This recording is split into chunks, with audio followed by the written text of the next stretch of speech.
Oi, meu nome é Padre Mike Schmitz e você está ouvindo o podcast A Bíblia em um Ano, onde encontramos a voz de Deus e vivemos a vida através das Escrituras. O podcast original, The Bible in a Year, foi produzido pela Ascension e essa é a versão brasileira traduzida pelo leitor e dublada pelo Leandro.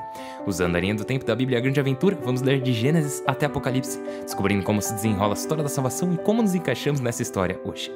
É o dia 278, o que significa que só temos mais 4 curtos dias nesse período do retorno, então vamos entrar no período da revolta dos Macabeus. Mas hoje, no dia 278, vamos ler Neemias capítulo 10, Esther capítulos 15, 6 e 7 e Provérbios capítulo 21, versículos de 13 a 16. Como sempre, a Bíblia que eu uso todos os dias é a Bíblia da Grande Aventura da Ascension em inglês. Você pode acompanhá-los no qualquer Bíblia que você preferir, a gente recomenda a Bíblia do Peregrino. Para você baixar o plano de leitura que a gente usa nesse podcast, é só entrar no link na descrição desse vídeo, e também você pode receber avisos e lembretes quando os episódios saírem se você se inscrever no canal e ativar o sininho. Seria bem legal se você fizesse isso. Enfim, dia 278, vamos ler Neemias 10, Esther, capítulos 15 e 6 e 7, e também Provérbios 21, versículos de 13 a 16. O livro de Neemias, capítulo 10. Contudo, fazemos um pacto e o colocamos por escrito, selando-o nossas autoridades, nossos levitas e nossos sacerdotes. Assinaram Neemias, filho de Acalias e Sedecias, Saraías, Azarias, Jeremias, Fassur, Amarias, Melquias, Atus, Sebanias, Meluque, Arim, Meremote, Abdias, Daniel, Gentom, Baruque, Mozolam, Abias, Miamim, Maasias, Belgai, Semeias, todos eles sacerdotes. Levitas, Josué, filho de Azanias, Benui, descendente de Enadad, Cadmiel e seus irmãos, Sequenias, Odovias, Selita, Falaías, Anã, Micas, Roobe, Azebias, Zacur, Serebias, Sebanias, Odias, Bani e Benuni. Autoridades, Faros, Faat Moabe, Elam, Zetu, Bani, Buni, Asgad, Bebai, Adonias, Beguai, Adim, Ater, Ezequias, Azur, Adias, Assum, Bezai, Aref, Anatote, Nebai, Megfias, Mozolam, Azir, Mesezebel, Sadoc, Gêdua, Feutias, Anã, Anaías, Oséias, Ananias, Azub, Aloés, Falea, Sobeque, Reum, Azabna, Maasias, Aías, Anã, Meluque, Arim e Baana. O resto do povo, os sacerdotes, os levitas, os porteiros, os cantores, os doados e todos os estrangeiros que se haviam convertido à lei de Deus, suas mulheres, filhos, filhas, e todos os que tinham uso da razão, uniram-se a seus irmãos, os notáveis, e juraram solenemente proceder segundo a lei de Deus, dada por meio de Moisés, servo de Deus, e pôr em prática todos os preceitos, decretos e ordens do Senhor. Não dar nossas filhas a estrangeiros e não casar nossos filhos com estrangeiras. Não comprar no sábado ou dia de festa as mercadorias, especialmente o trigo, que os estrangeiros trazem e vendem no dia de sábado.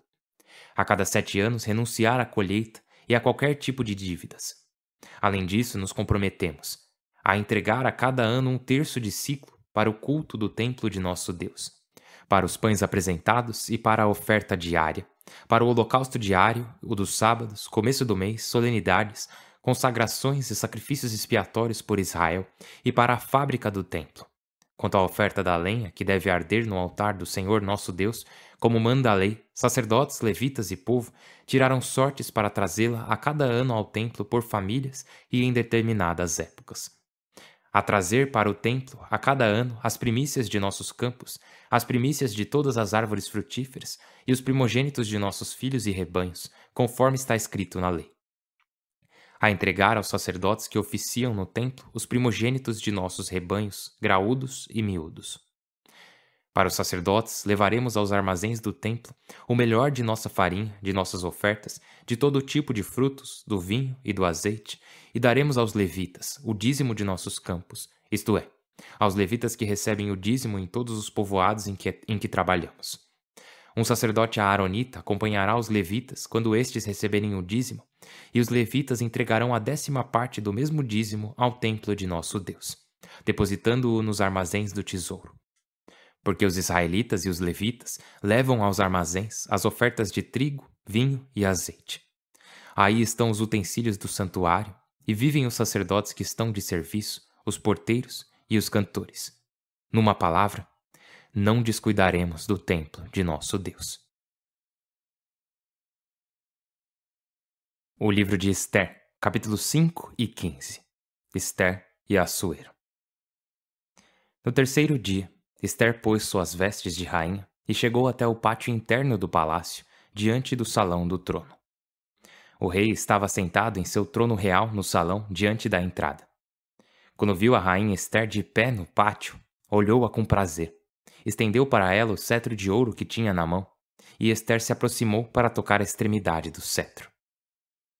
No terceiro dia, ao terminar a oração, Ester tirou a roupa de suplicante e vestiu-se com todo o luxo. Ficou esplendorosa. Depois, invocando o Deus e Salvador, que vela sobre todos, caminhou com duas donzelas, apoiando-se suavemente em uma delas, com delicada elegância, enquanto a outra a acompanhava levando a cauda do vestido. Ester ia ruborizada, radiante de formosura, com o rosto alegre como uma apaixonada, mas com o coração angustiado. Atravessou todas as portas até ficar de pé diante do rei. Estava sentado em seu trono real, revestido de todos os seus ornamentos majestosos, de ouro e pedras preciosas. O rei parecia terrível. Levantou a cabeça ruborizada de glória e, no auge de sua cólera, lançou um olhar. A rainha empalideceu e se apoiou no ombro da donzela, desmaiando. Então Deus moveu o rei e o inclinou à mansidão. Inquietou-se, pulou de seu trono e tomou Ester nos braços, animando-a com palavras tranquilizadoras, enquanto ela voltava a si. O que está acontecendo, Ester? Sou teu esposo. Coragem, não morrerás. Nossa ordem é apenas para nossos súditos. Aproxima-te. Pôs seu cetro de ouro sobre o pescoço de Ester e a acariciou, dizendo-lhe: Fala-me. Ester lhe disse: Eu te vi, Senhor, como um anjo de Deus e me atemorizei diante de tanto esplendor. Porque és admirável, Senhor, e teu rosto fascina. Enquanto falava, desmaiou. O rei ficou perturbado e todos os cortesãos tentavam reanimá-la. O rei lhe perguntou: O que está acontecendo contigo, rainha Ester? Pede-me, e eu te darei até a metade do meu reino.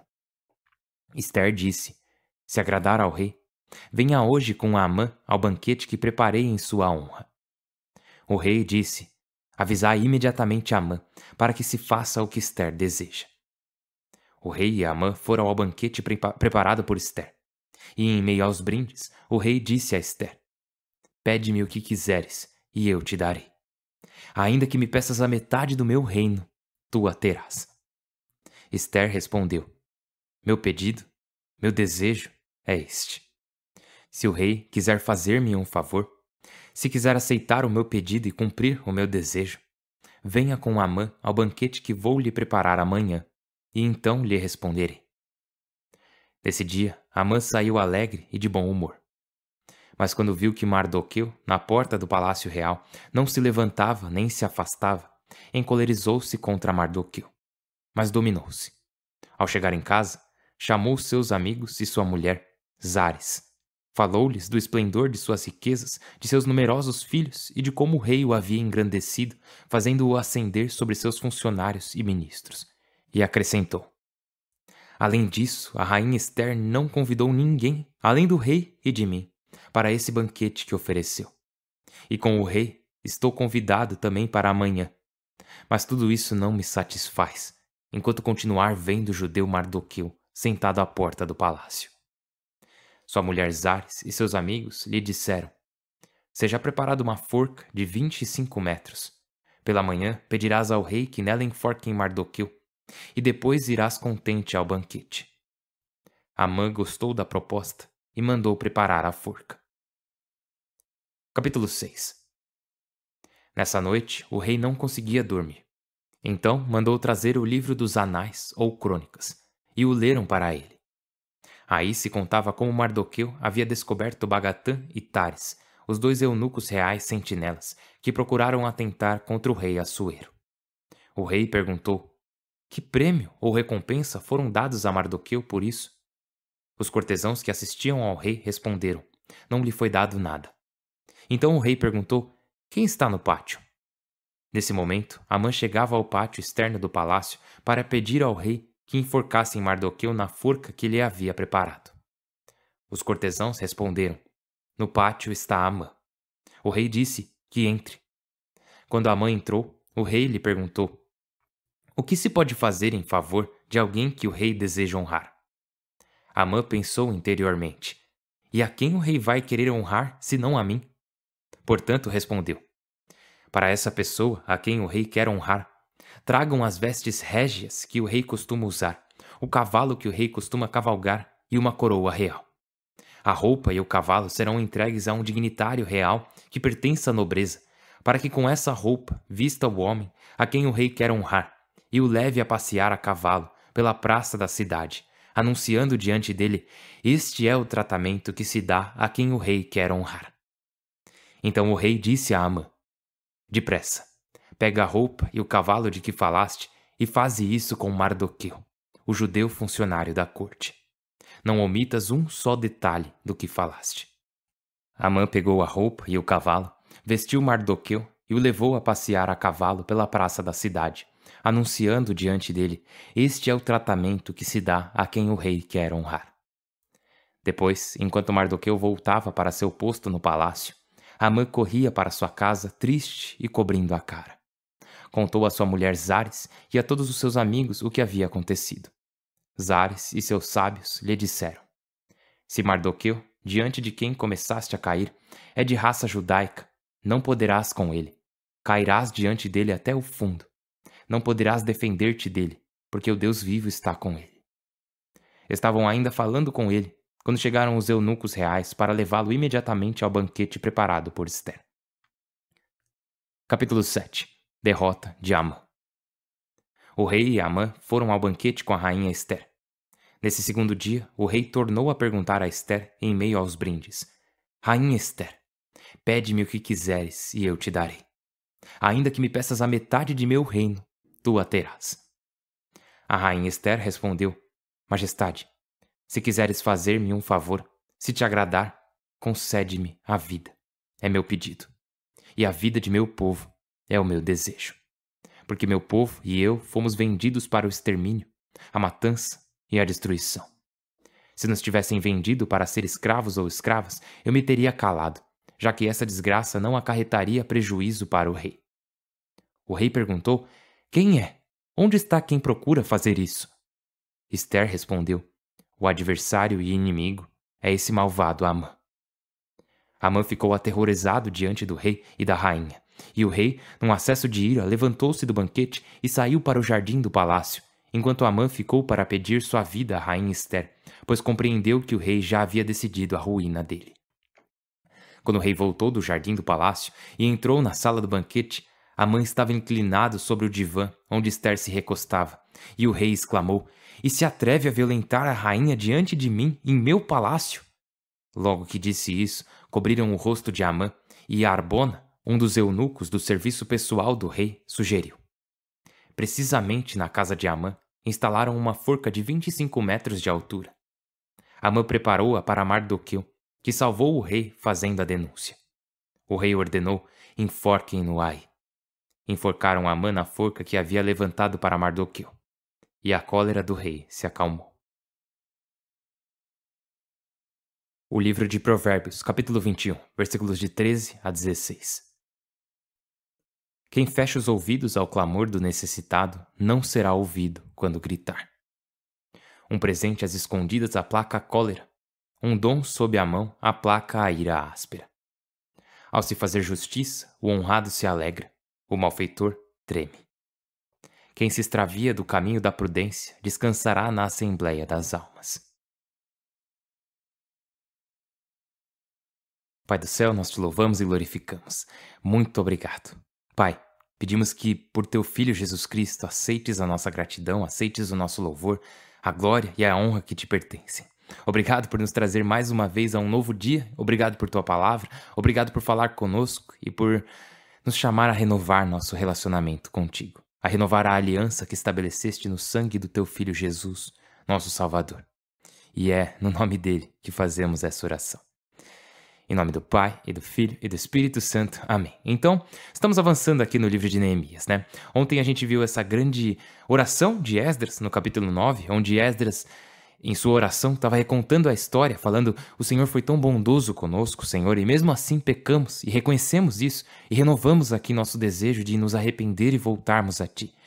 E daí o capítulo 10 começa dizendo: fazemos um pacto e o colocamos por escrito, selando nossas autoridades, nossos levitas e nossos sacerdotes. Então, o resto é a sequência, né, com os nomes de todo mundo que assinou. E o mais incrível é que, bom, talvez não seja o mais incrível, mas é algo bem incrível, bem bonito. Que é que... lembra de toda a idolatria que acontecia no reino dividido?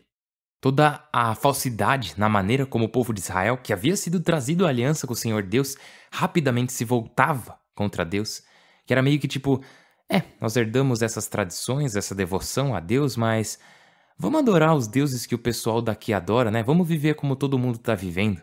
Porém, aqui no capítulo 10, quando eles estão assinando esse pacto, é uma decisão de não, vamos ser fiéis a isso, vamos cumprir isso aqui. Não vamos cair para a idolatria, não vamos adorar deuses estrangeiros, estamos nos comprometendo a pertencer ao Senhor nosso Deus.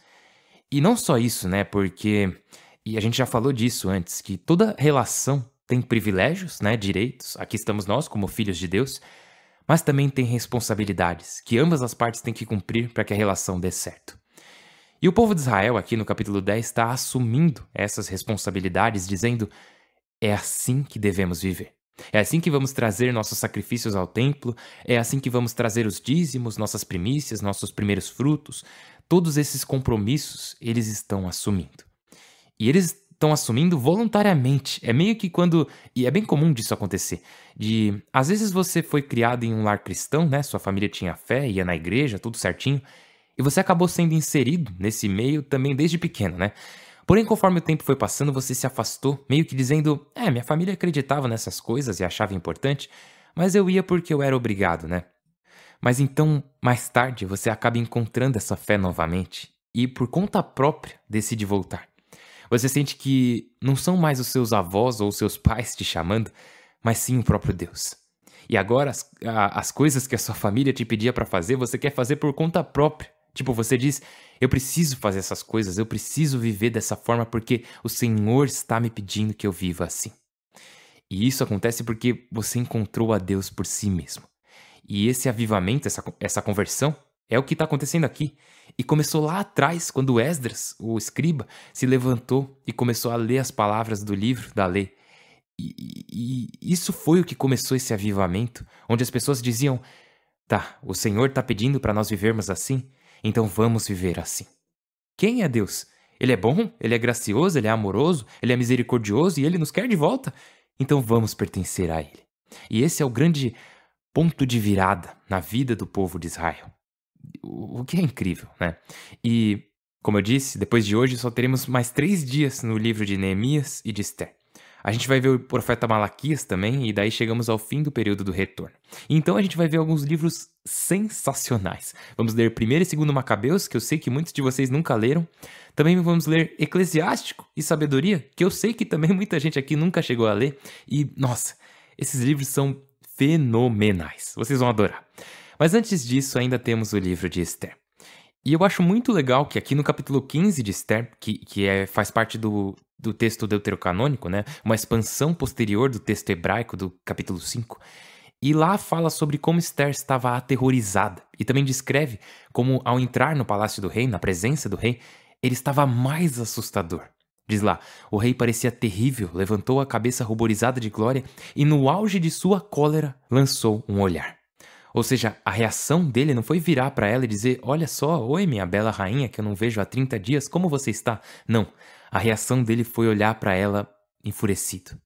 E não adiantou nada a elegância, a beleza, a graça dela.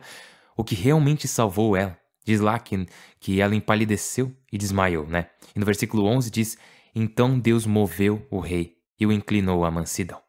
Inquietou-se, pulou de seu trono e tomou Ester nos braços, animando-a com palavras tranquilizadoras, enquanto ela voltava a si. E essa é uma situação que talvez você pode até já ter passado por isso, que você não tá num dia bom, aconteceram muitos problemas, você tá com muita coisa na cabeça. Aí uma pessoa aparece e você faz igual o rei Assuero, que diz lá que ele lançou um olhar para ela no auge de sua cólera. Mas aí você vê a pessoa e você vê o quão frágil ela é. E que ela não merece ser tratada desse jeito, e ao ver isso, a raiva no seu coração some. Ela desaparece e você pensa: calma, pera um pouquinho.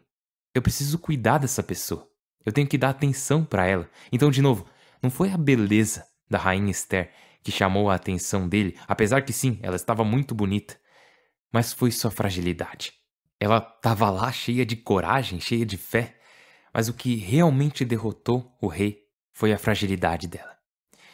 E nós vemos que Assuero, que, de novo, não é um cara bom, ele é um cara todo errado.